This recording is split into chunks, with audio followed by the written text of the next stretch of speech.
भक्त चित्त होकर के नाना प्रकार के शुभ अशुभ कर्म करने वाले जब भगवत कृपा से पुनः सत्संग प्राप्त करते हैं और साधन मार्ग में लगते हैं तो माया अपना प्रबल रूप धारण करती है। या तो ऐसी अनुकूलता प्रदान करती है कि वो भूल जाए, और या ऐसी प्रतिकूलता झोंक देती है कि उसको लगता है कुछ नाम जपने से नहीं, कुछ साधन करने से नहीं, दुख तो वैसे ही घेरे हुए है।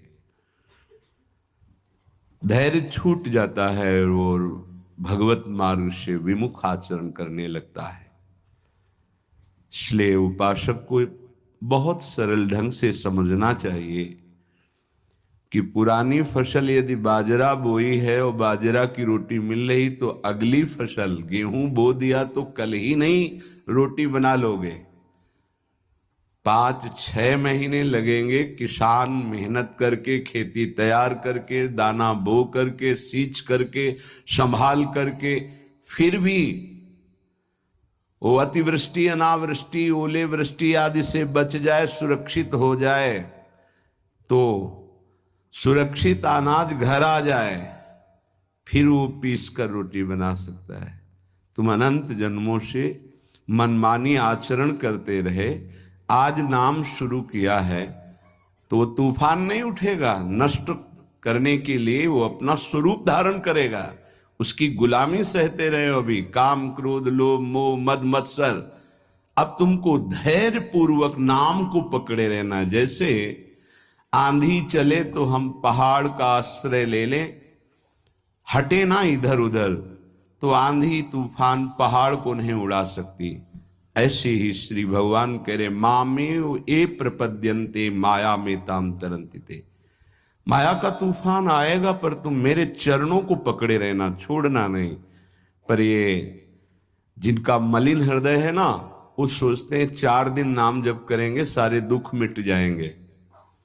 हाँ, पक्का मिट जाएंगे, जड़ से मिट जाएंगे, पर धैर्य पूर्वक जीवन को आगे बढ़ाओ। भगवत विमुख होने से तुम्हारा मंगल ही अमंगल है, भगवत सन्मुख होने पर मंगल ही मंगल है। थोड़ा धैर्य धारण करो, तुम्हारी ये फसल तैयार हो जाए, फिर देखना आनंदित हो जाओगे। पर ये कुसंग मन का और तन का, ये दोनों परमार्थ में टिकने नहीं देते। जहां ऐसे मित्र जन मिले जो गलत आचरण करने वाले होते हैं, वो पूछते हैं तुमने शराब छोड़ दिया, मांस छोड़ दिया, तुम नाम जप करने लगे, कुछ लाभ हुआ? अरे कुछ नहीं होने वाला, तुम देख लो करके। उसके दिमाग में माया तो आक्रमण किए ही है। तत्काल नकारात्मक भाव आ जाता है कि नहीं नहीं, भगवत मार्ग में कुछ नहीं मिला, ठीक कह रहे हो, तो आओ हमारे संग, फिर हो जाओ। फिर वो माया के मलिन आचरणों में उतर जाता है। वो संत द्रोह भगवत द्रोह उसके हृदय में अपना स्थान बना लेता है। फिर जन्म जन्मांतर युग युगांतर कब अवसर आएगा भगवत मार्ग में चलने का।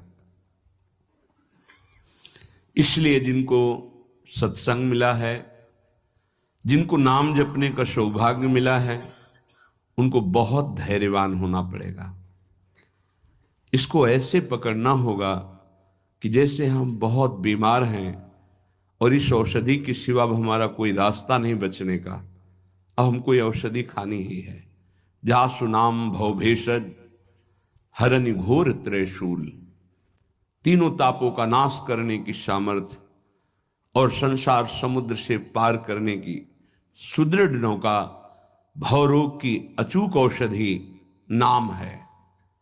हमारा भाव बने न बने, भाव बिगड़ जाए, कोई बात नहीं, तुम नाम मत छोड़ना, हमारी प्रार्थना मानना, नहीं तो ये तूफान माया का आपको उड़ा ले जाएगा, परमार्थ में नहीं खड़ा होने देगा।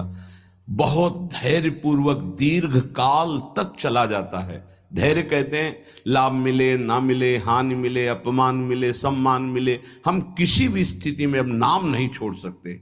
वो जीत जाएगा माया से। विपक्ष बहुत जोरदार है, आप क्या समझते हो?